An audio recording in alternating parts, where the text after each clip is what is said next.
right. Welcome back, everybody, to another episode of the Golfers Anonymous podcast. Per usual, I'm your host, Noah. And if this is your first time joining us on the show, I want to say welcome. You've come to the right place. And basically, what we do here on the show is I interview a different golfer every single week. Someone who works in golf, plays golf, has just found a love for the game in whatever shape that takes. Because I found that whenever I'd meet someone out at a bar, restaurant, any kind of social gathering, and I found out they played golf, automatically we had endless things in common, endless things to talk about. And, you had a friend for the night, maybe even a friend for life, someone you can play golf with. So this week, we've got a very special guest, Josh Smith.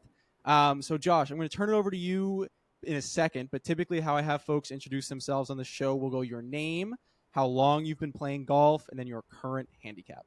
Great. Well, thanks for having me, Noah. I'm excited to be chatting with you. I've been playing golf since I was 7, 8 years old. My current handicap is rising 4.3. And the last part was It was just question. your name. Just my name. My name is Josh Smith. And glad to be on. Awesome, man. Well, generally where I like to start with folks that come on the show is let's travel back in time. What got you into golf in the first place? What did it look like the first time you picked up a club? So my dad and mom, they obviously thought athletics was important, and so we were introduced to a bunch of different sports growing up in Lake Oswego, Oregon. And my dad took my brother and I, who was only 16 months older, took us out to free clinic at the Lake Oswego Municipal Golf Course, which was an 18-hole par 3 course, not far from the house. And so it was a free clinic. I remember you got to take one club home with you, and that was my start. And that was probably when I was around nine years old. Awesome, man. And when would you say you kind of fully got the golf bug? When did it really grab you, and when did you realize that this was going to be such a big part of your life? I was trying to think back, and I believe what helped me get the golf bug was going to my first professional tournament viewing experience, which was the Portland Open, I think it was called, or the Portland Invitational. I think it was Portland Open. And it was at Heron Lakes Golf Course, and Fred Couples was there and Mac O'Grady. Those were like the two headliners, but I don't know if Couples had won a big tournament already, but it was a long time ago. I'm talking when I was like 12. So I'm 48 now. And we're talking like, what did he win 36 years ago? But he was still brand new, but you could tell the guy had it going on. And like, you remember going home to the neighborhood and like kind of remembering that swing and like the tempo those guys had. And like, I think that's probably what kind of lit the fire. And one of my best friends growing up belonged to a country club. So we would go to his club a lot, and I would go to the public course that I mentioned a lot. I went to his private golf course so much that they changed the junior guest policy. It was an indeterminate amount of visits to you can only come twice a month. And I remember getting a dirty look from some lady and was like, what was that about? But I think she saw me too much. Like, this kid's not a member. He's getting all the amenities for like very low. Yeah, that was it. I caught on. It was around 12 years old probably where I really started to get hooked on it. And we were chatting before we hit record that you also played in college, right? Right. So I was a good player. player. What did that progression look like? So I was a good player, early on. My freshman year of high school, I was really, really lucky to make the team. I think that I had a common connection to the coach might have helped because I shot 44, 53 and to qualify like 2 days in a row. Like the 44 was like probably the best I'd ever played. And then the 53 was, but I got a spot to like at least practice with the team. And like my freshman year, just getting a lot of reps in. Then that summer I got quite a bit better, and short game came along, and I didn't have the swing speed to use driver, so I was hitting 3-wood freshman year. I think I finally got to a driver my sophomore year. But I was starting to post in the 70s my sophomore year. I had a few rounds in the 70s, and by my junior year, I was first team all Metro. Like Ben Crane was in our league, and there's a lot of good players that come out of Oregon randomly. Jeff Quinney, who won the U.S. Amateur, Yeah. was playing with me in that league. Jason Allred had a career, and there's like Robert Garrigus played with me. So not on my team, but we played rounds together. It's crazy that climate could produce, elite talent to go on the tour. Yeah, that's true. I didn't even think about that. I mean, how long is the golf season up in Oregon typically? It's pretty much all year long. Okay. But there were times where you're playing on a green that's frozen where the ball's reacting like it just hit an Right. ice over pond. I remember that a few times, but so yeah, I played in high school, got to like a level where I was getting some looks from coaches, and I had a small scholarship offer at Santa Clara, and I ended up liking St. Mary's better, just being around the campus. And so I walked on and then earned a scholarship my final 3 years. And some of the highlights there, like, I think one of the highlights in high school was finishing second to Ben Crane and breaking par at Pumpkin Ridge for one of my rounds senior year. And then in college, I had a second place finish where I was even par for 3 rounds, and narrowly missed a playoff. As I mentioned before we started, I got into this phase of using Persimmon woods for a solid 7 or 8 years, and I was enjoying that a lot, and then started getting beat by some of the guys I was playing with pretty handily. I was like, I start playing with members here where I'm superintendent. Like, I kind of need to keep the ball in play and have a little bit more on the scorecard there. So I kind of gravitated toward some newer technology recently. So let's pause on that because the Persimmon Woods piece I think is really interesting. First of all, like, why did you start playing those? And then the second piece is, were you also playing older irons, or did you have like modern irons? Yeah, I had a persimmon driver in high school, but I wasn't. I would bought it just because I wanted one. But I was using metal back then, so I used metal pretty much ever since I was really, really. I had persimmon, or I had woods when I first started, but a friend at Meadow Club. If you know Meadow Club, it's the first Alistair McKenzie course in North America. It's a private course nearby here in the Bay. My friend Sean Tully, who's a historian and the superintendent there, he was using Persimmon woods full time, and I was like, this is really cool. And I'm pretty against how far the ball's going, and I don't like the idea that we're kind of outgrowing ballparks, if you will. So it's kind of like my own, ode to history. But I used blades like all along. So I was using blades from like 1989, 1990, and then one persimmon wood, and then I'd have like a one iron that was a little more modern tech. Got it. I was able to, like, break 80, and I wasn't able to shoot around par, but I'd play the black tees and break 80. So it's kind of like, felt good about that. But I can't compete like, with some of these younger guys now. It's like, you got to get all the tech in the bag and everything if you want to have a shot to, tie them on a hole. Do you have to use a different ball when you play a persimmon driver? Like You a don't the need to. because You don't need to use anything different than a Pro V. A Pro V works fine. When you okay. use hickories, which I have a couple sets of hickories, and I try and play those a few times a year. That I go to like a balata ball. So I've got a really interesting kind of, I don't want to say fetish, but I I have a collection of balata golf balls where Okay. they're like sealed in dozens, and I have a bunch of old balatas, like probably 25 dozen. And so Wow. I'll have a few friends, and we'll go out and play a round, and I'll give them the golf balls for that round. So we want to play like the oldest stuff we can, and the ball comes off so soft and so quiet, and it's a totally different experience. So with a normal persimmon, I'll use Pro V1, and then with hickory shafted clubs, I'll use old balls.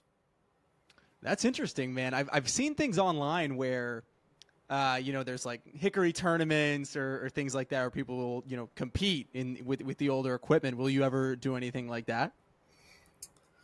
I don't know. I kind of, the competition of golf isn't like crazy in my brain. I don't love. I don't need to compete. I Right. really enjoy playing. I don't know that I need to enter any tournaments.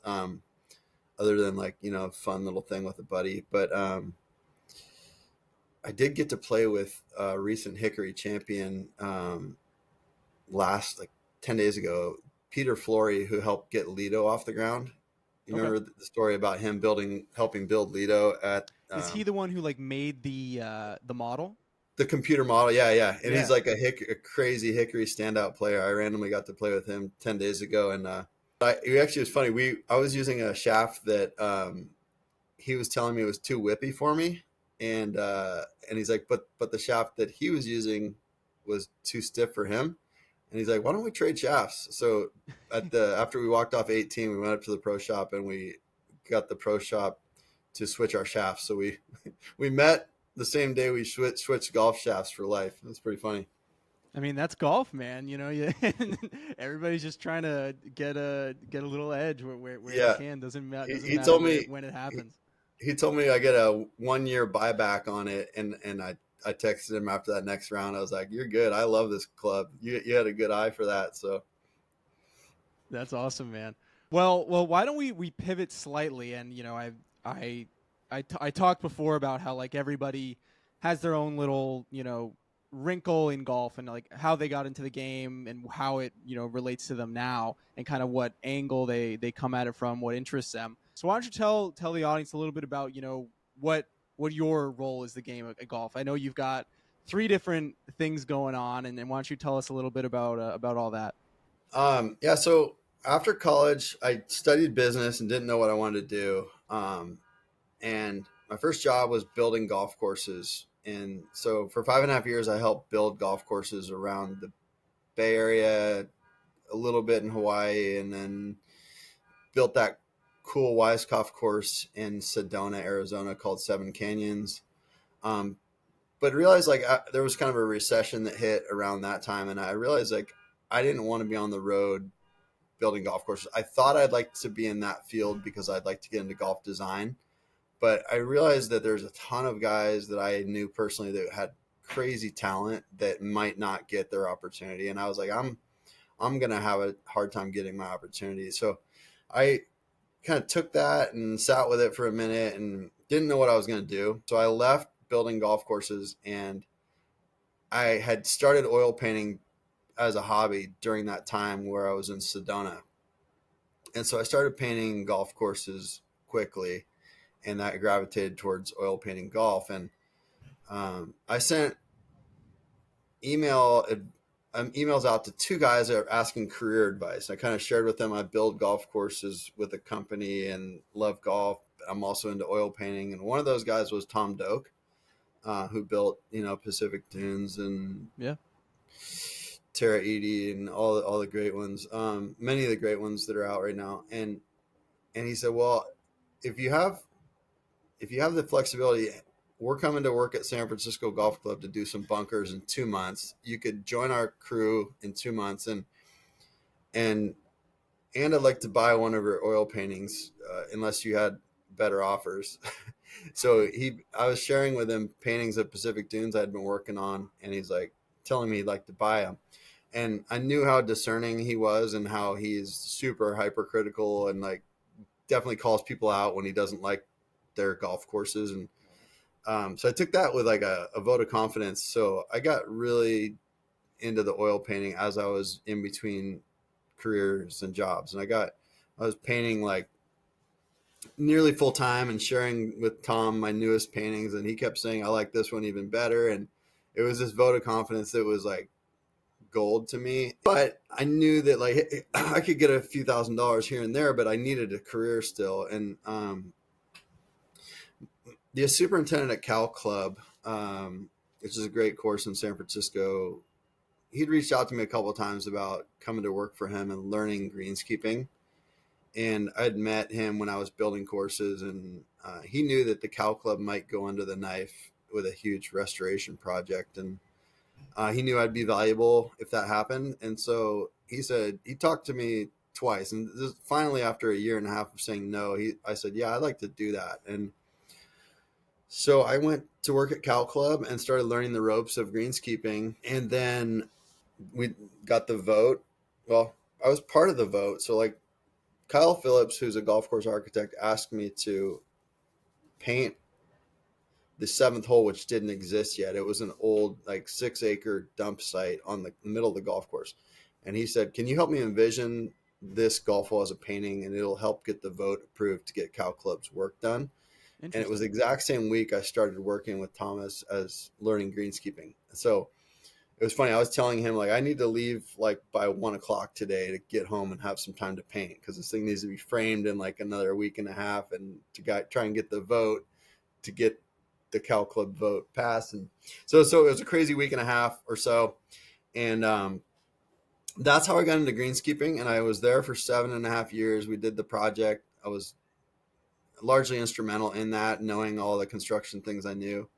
And we did 40% of that project in-house. So that's kind of how I got into greenskeeping. I was oil painting all along. Then I got my head job here at Orinda Country Club in 2015. And there was like some dip in the economy where I was looking for a head job, and there weren't any good ones coming on. And then this one came on, and I somehow landed it against one other guy. And after a couple years of being here, I had this random idea pop into my head, where I'd worked at Cal Club, Meadow Club, San Francisco Golf Club, a bunch of great places. And I knew that like the golf flags, once they were done, they kind of didn't really go anywhere. They were like, had some bird poop on them. They were sun bleached, but they were still solid. And they'd go into a box and they wouldn't really reappear. Right. And I remember my old boss was saying, hey, go throw these away. And I was like, I'm not going to throw these away. These are too cool. No, you would have loved them. He's just like, why would you throw away something with a cool logo on it? And so right. I had this random idea while I was here that I could make a quiver, like a small golf bag for my daughters from these flags. And I think I sat with that idea for a little bit and didn't end up doing anything because I didn't know how to sew.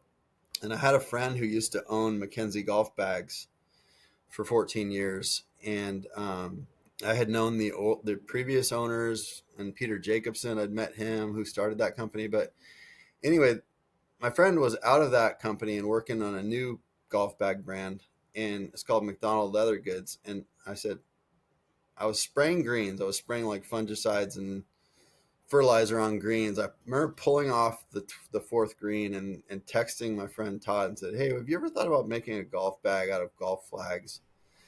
And he said, I haven't, but I'd be willing to try that with you. And I was like, let's try it. So the next day I sent him some golf flags. And so what I'm getting at is I do have a third business, and it's called Flag Bag. And it's this idea to repurpose golf flags into items for customers. So we started with a golf bag. We also make duffel bags, head covers, valuables, The pouches. head covers are sweet, I think. The head covers look awesome.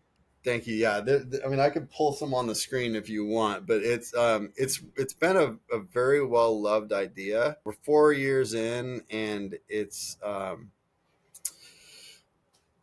really well. Like if you saw the Masters, did you see that, Noah, where Jack Nicklaus had it at the Masters? I did see that. Yeah, Okay. I was wondering if that was you guys. Yeah, that was crazy. So his grandson reached out and asked us to build a bag for his grandpa as a birthday gift, surprise birthday gift, made up of his 5 favorite wins ever. And it was funny because the voicemail came in. He said, he didn't say who his grandpa was, but his name was Stevie Nicholas. And we're like, he's in Florida. His last name's Nicholas. I think this might be Jack. Right. So he gave us the 5 courses. I sat with it for a while and figured out how I could replicate those flags, and then delivered that bag to Stevie, who gave it to Jack. And that night we got pictures in their kitchen with the gift. And a few weeks later, he said, are you going to be at the Masters? And I said, no, I've never been to the Masters. He said, well, if you're not going to be there, you might want to watch the first tee ceremony, because Barbara's going to be carrying your bag and Jack's going to have it there. And And I was That's like, awesome, man. what? No way. I hope the weather's nice, because like this is crazy. And yeah, sure enough, that happened. So we've hit some really cool things in 4 years. We just shook up the ownership structure. My brother, who helped me found it and get it off the ground, who had like a MBA from Dartmouth, was super instrumental in helping me get it with the amount of free time I don't have. He helped me get that thing going. And we recently sold his half out to MLB star Buster Posey and another mutual friend who had a skincare company named Joe Cloyes.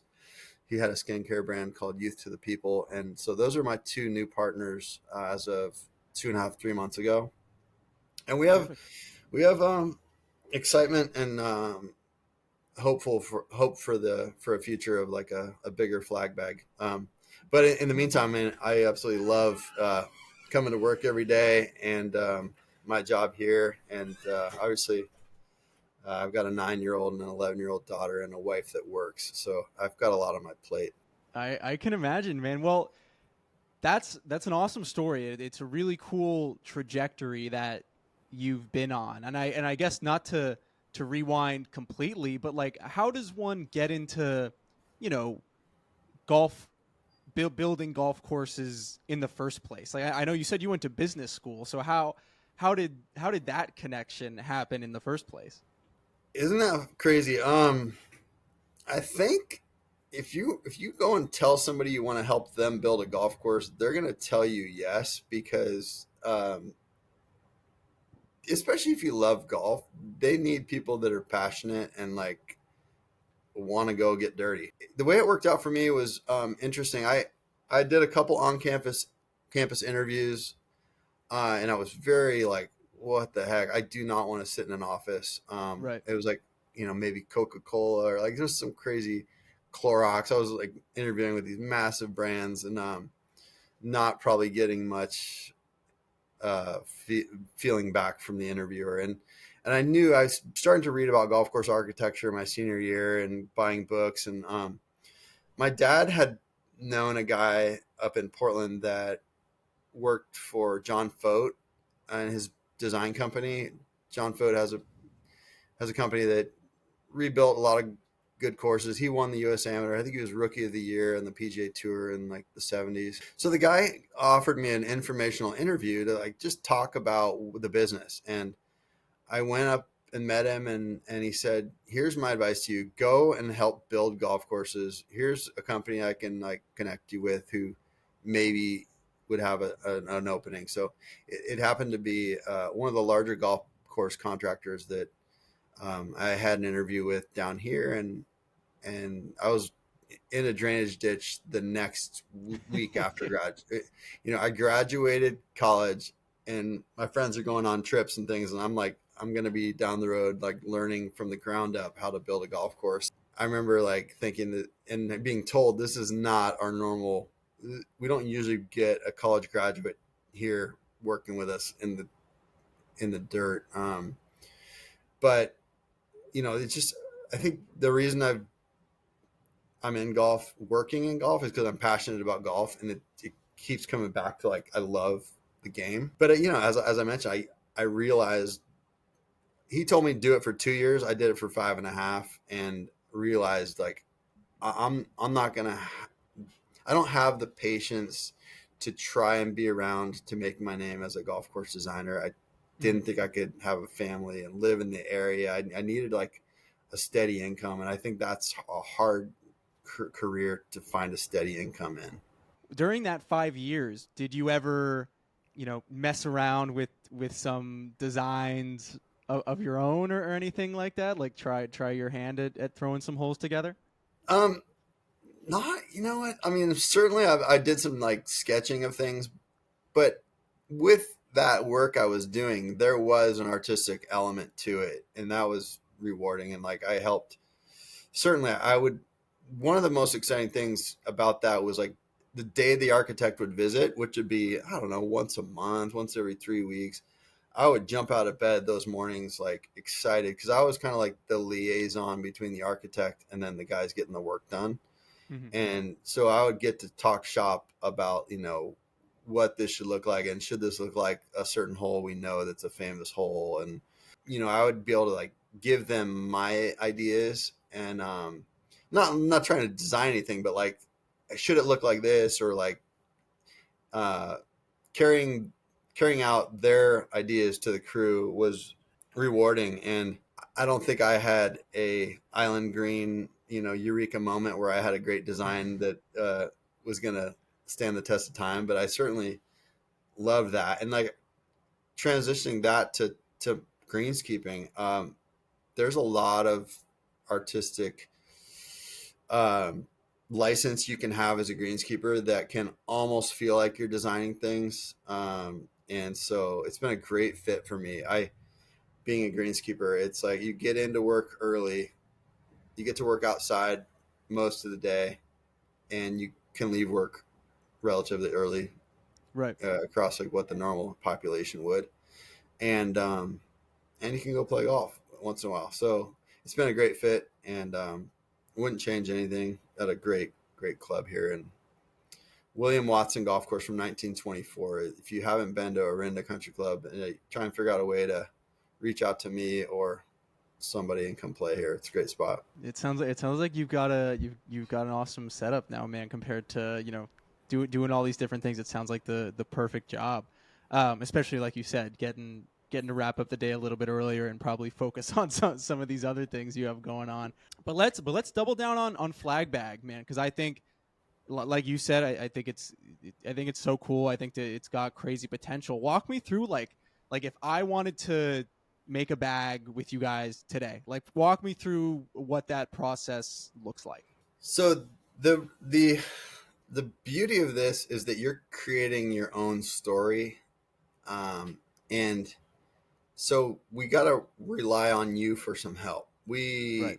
I would say half our business comes from green grass accounts where it's not really involving you. It's going to be, of the top 100, we're probably working with 45 already, but they would send us their flags and we would turn back products to their pro shop and they would sell to their members. That's half Right. our business. The other half is like someone like you who's like, hey, I want to do the course I grew up on. I want to do the course I was a bag boy at, and I want to do my favorite course in Monterey Peninsula.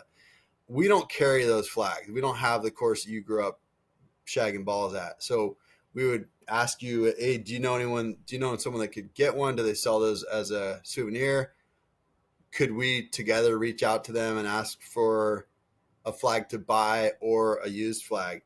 And so there's a little bit of a back and forth, kind of the chase on getting the right flags for your story. The cool thing is, selling flags has been a growing part of the pro shop industry. So like, Yeah. you can go to some of the nicest private clubs in the country now, and they'll sell guests their flag. So that's really cool for us, because we'd go and build a flag from some places you might have traveled. But I don't think the business would pan out if we were just buying or trying to acquire flags worldwide and then hold them, inventory them, Right. and then say, hey, I can sell you a Sea Island flag. And like, that's not how it works, right? But it's been fun because like, and one thing I feel like I've been pretty good at in my life is networking. So yeah, if you were to do it, we would say, well, what courses are you looking for? It'd be like 3 to 6 flags. And then you would say, oh, okay, well, cool. I already have 2. And my buddy works as on the setup crew at this course. And he can get me a flag, and I can go buy a Pebble Beach flag for $35 online. So we'll use one of Got it. those. And that's where we'd go. And then you'd send us the flags, and I would help design your bag with you. I'd basically come up with what I thought was the coolest ideas, throw on some leather colors, send ideas, photos back to you, and you'd be like, oh, I like this, or I want to tweak that. And then we go to work, and they're all like real super custom. Like usually it takes about 2 months to have a golf bag built. Duffel bags is a real similar process. Takes more like 3 weeks to get a duffel bag built. And then Right.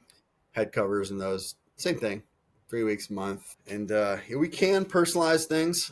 We can throw a little note or a favorite phrase on there if you want to do that, and it's good stuff. Yeah, that's really cool, man. So you said that most of your business is from pro shops, they just have all these flags sitting around, and do you just like cold call these country clubs, or do you find that they like reach out to you now? We've had most of them reaching out to us, and it's usually like, it wouldn't be like pro shops sitting on flags. It would be the maintenance department that like turns over flags every 6 months, you'd say. Mhm. I would say most clubs, at, at the minimum, they're going to change flags once a year. Most often it's twice a year. Probably occasionally it's 3 times a year. Or there's special tournament flags or whatever. But yeah, I think through Instagram, we get most of our business. We're going to start doing more sales and reach out and marketing stuff with my new kind of partnership group here. But they would reach out and they would ask how the process works. I would explain to it kind of the way I did to you. And then, I'll get a box of flags showing up at my house, and we'll take photos of them all and then kind of figure out what the customer wants us to build it, ship it back. And then, the response is really, really good. People think it's the coolest thing. Not just saying that, like, people are telling me it's the favorite thing I own. I believe it. And it's what I love about it. It's upcycled. So it's like, it's sustainable. It's keeping something out of the landfill. It's part souvenir. It's part utility. I wouldn't recommend taking our leather bag out in a rainstorm, but you're going to use it anytime. I play with it all the time, like, unless it's raining, but it's part memorabilia. So you could have it in your office and you'd be staring at it. I don't think most guys have their golf clubs in their office, but this bag, you kind of want it to be in your office. Right. Um, I mean, so the way I think about it, dude, is like, and I'm sure you've thought about this, but like, there's a reason, like, everyone goes to, you go on a trip, you want to buy a putter cover or a driver cover to have on your bag as like a, token of remembering that course, like a place you've been. It's kind of the same principle, except it's your golf bag. It's like having a Bethpage Black head cover on steroids, essentially. right. It's funny. Like, it's a conversation piece. It's a story. Yeah. You don't just want to have one. You just kind of like, I've got one or two clients, customers that are like, I'm doing one for every golf trip I take. And then my office is going to have like 5 or 6 different bags. That's awesome. But no, some of the coolest feedback, I mean, at San Francisco Golf Club, which you know what that is, right? Yep. Really super high, like super elite, great old Tillinghast course that's really hard to get on. Their head pro there was like, well, we've got a customer that bought the bag you sent, and you're going to really like who this customer is. And I was like, oh, really? Okay. And he didn't share who that was. And I'm like, my brother and I were like, I wonder who this is. He's like, we're going to really like it. And, come to find out, like 3 weeks later, it was the CEO of Nike that bought our bag off the wall. And Phil Knight or the new guy? No, not the founder, the CEO. Oh, So okay. it was John Donahoe, who just was replaced. But and he was emailing with us how much I'm the envy of my golfing groups. Like, everyone loves this thing. I'm proud of it. It's so one off. So it's really like a great gift. It's the perfect thing for someone who already has everything. So another cool story, you're going to get a kick out of this. We had bags at Pasatiempo over the years. We still do. And one of our first bags we made, probably like bag number 20, it was at Pasatiempo, and it was pretty patriotic looking. It was like front, middle, back is like blue, white, red, right? Like, Yeah. that when they set up courses like that. And I was like, oh, it's a little bit loud, but there it is. And it sat for a long time in the pro shop. And I was like, I wonder why it hasn't sold. I keep seeing photos of it online, and turns out there wasn't a price tag on it. But what was crazy is the superintendent reached out, and it's like 2 years after that had hit the floor. It's like, you're going to jump through the phone and punch me when you hear this. But someone tried to buy your bag like a few months ago, and the guy behind the desk said it wasn't for sale. And it turns out that guy was Scotty Cameron himself. Like the Scott. The Scotty Cameron tried to buy our golf bag, but the guy behind the desk said it's not for sale. Wow. So, you've got You gotta track him down. yeah, I know someone who knows him, and so I probably will. But it's like, some things I can't talk about. We've made bags for the Masters, merch tents, which I'm hoping turns into something even bigger in the future. You probably saw that Pebble Beach did 170 bags, and like Kelly Slater and Bill Murray and Larry Yeah. Fitzgerald are all using those. And so like it's just been some crazy stories that you wouldn't have dreamt up. I think it's exciting, and I'm just happy to be, thank my lucky stars that I'm kind of into some things I'm passionate about. Yeah. 100%, man. So I imagine, do you have one for yourself? Yeah, I have. I think I've had four. Um, I haven't yet done a resume bag. That's probably the next one I need to build because there's some cool ones that I've actually been a part of. The funnest one I've had built was Alex Maselli. You know the bow tie guy that was on the Golf Channel for years, super like sharp guy. He wore a bow tie all the time, and Yeah. he had a collection of flags. And when we first got going, he's like, "I'm going to send you a bunch of flags. I need you to make me 2 bags and like come up with some themes." And he sent me a bunch of flags, and I'm looking through these majors. They're all the majors he's been to, and I'm like, "All right, what's a theme? What's a theme?" And then I was like, "Wait, I think he's got a bunch of Phil Mickelson's second place finishes from the U.S. Opens." And I was like, Oh, that's "He awesome. doesn't quite have enough, so I think I need to buy one or two." So I went on eBay and I bought like two. So one of the bags we built for him was a Padraig Harrington 3 majors, and then the other one was Phil's all second place finishes, the six that no one's ever done, right? And it wasn't a You should jab send on that to Phil. Phil. It wasn't, yeah, it wasn't a jab on Phil. Phil's like been one of my favorite players forever. I watched him play in college, but I rebuilt something just like that for myself because I was like, this is just too cool. I can't not do that for myself. So that's the bag I use the most right now as the Phil second place bag. Then my original bag is back here in glass. Like the first one we ever built, I'm like, this one's, this needs to stop being carried. I just need to kind of keep this as a museum piece in case this turns into like, something bigger. I don't know. Yeah, I love that, man. And I guess to wrap up on flag bags, or I guess I have two more questions for you. One, tell me, did you do the little logo, like the little guy? Yeah, I did. I did. I drew up a few different ideas, and I derived it from some old black and white images in one of my golf architecture books, and kind of flipped the negative and threw some different clubs and things into the character. And I think it turned out okay. I mean, you can always second guess it, and it may. What's cool about a lot of this is also a cool thing for our brand. Like if you think about Sweetens Cove, I've yet gotten to be there, but I understand they mix up logos a lot. So, taking a moment to talk about golf course logos again. How cool would it be like to have a Sweeten Cove bag where it has their 4 different logos? That'd be It's awesome. more interesting, right? But I was just kind of like train of thought was lost on the logo here. This is the logo we started with, and I think it will always be our logo. But it would be fun to like. I remember drawing of a logo that had a golf bag on it, and I ended up landing on a logo that was just a guy carrying clubs, kind of like almost like he's looking for a golf bag. But yeah. And then I guess last question. I know the resume seems already pretty jam packed with some pretty elite level golf courses. Obviously, Augusta and everything like that. Pebble Beach. Is there one course or one logo that you haven't done that you would love to do a bag for?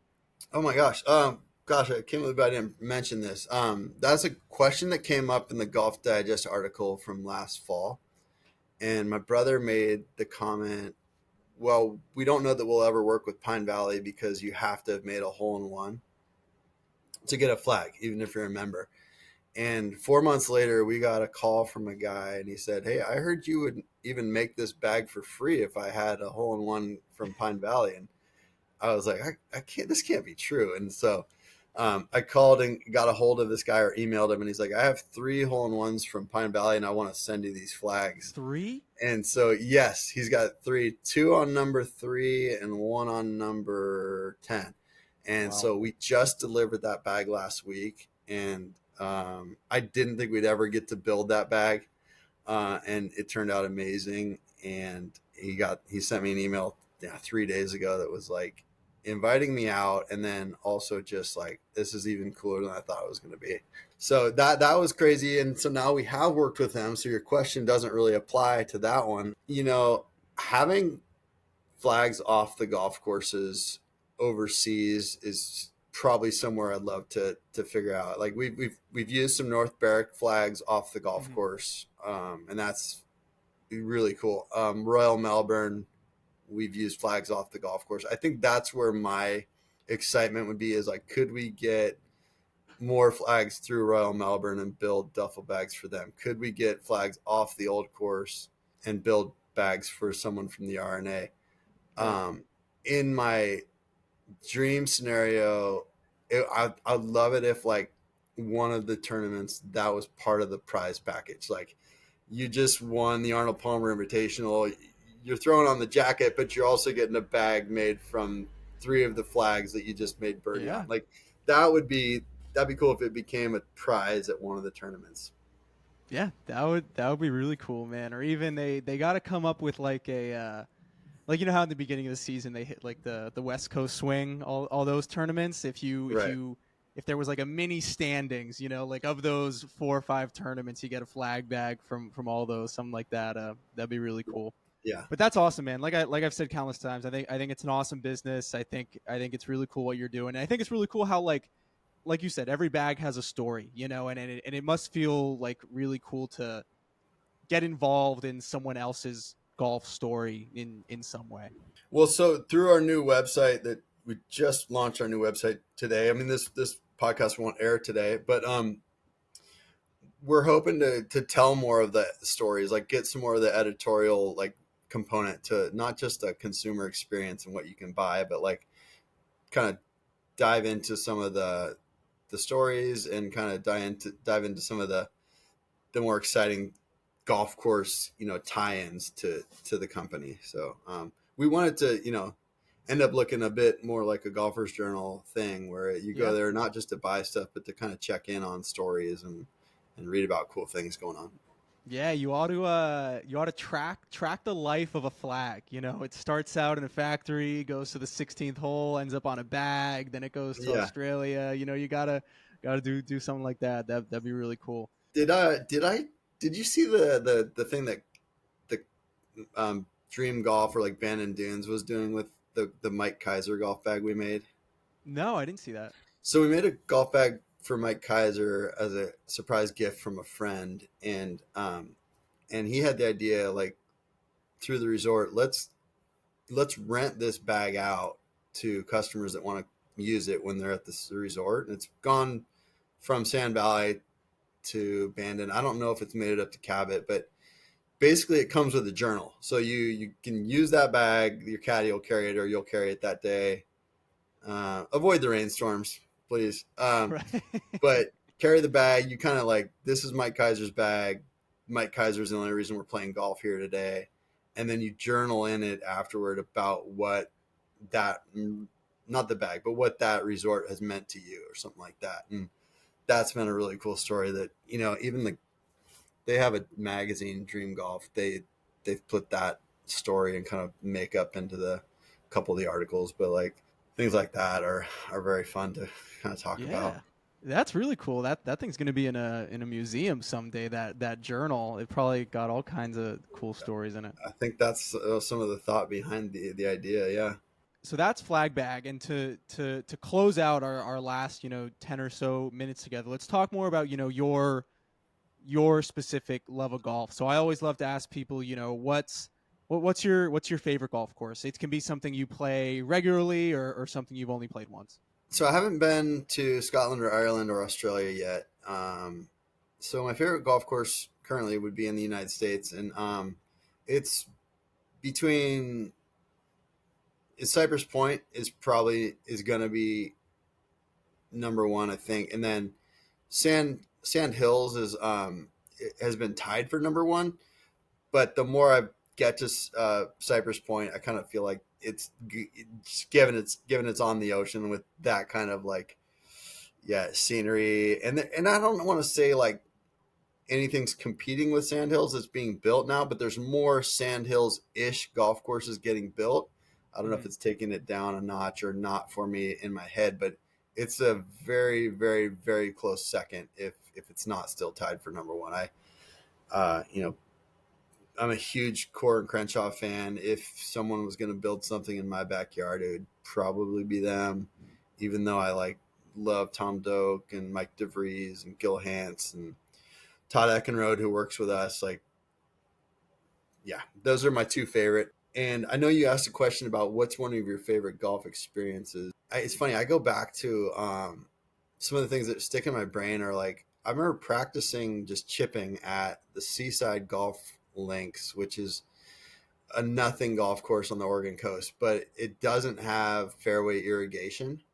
So it was the middle of summer where, it was burnt out and super firm and crispy. And I just remember thinking that I was in Scotland because it was this is old school golf. And I just remember just being by myself practicing on a family vacation, but how you had to play the shots. That's one of the beauties of golf that I hope is not lost. I saw David McClay Kidd talking about it the other day with one of his new courses that golf doesn't finish once you've hit the shot. The golf finishes when the ball is done rolling, and there's such a opportunity for golf courses and designers to make the golf course, and superintendents too, to make the golf course play in a way that it's got a whole nother level of dynamic fun, if you will. Right. The dartboard golf is not, that's not what I think about at night. I think about the charming aspects of golf where there's chance involved. And you'd hear about, sorry, I'm kind of getting off here, but the people that want to see a ball removed from a divot in a fairway, I can't line up with that. I like that there's a little bit of a chance element in golf. I think that's what makes it and keeps it super entertaining. I don't like the standardization across golf, each bunker should play the exact same way.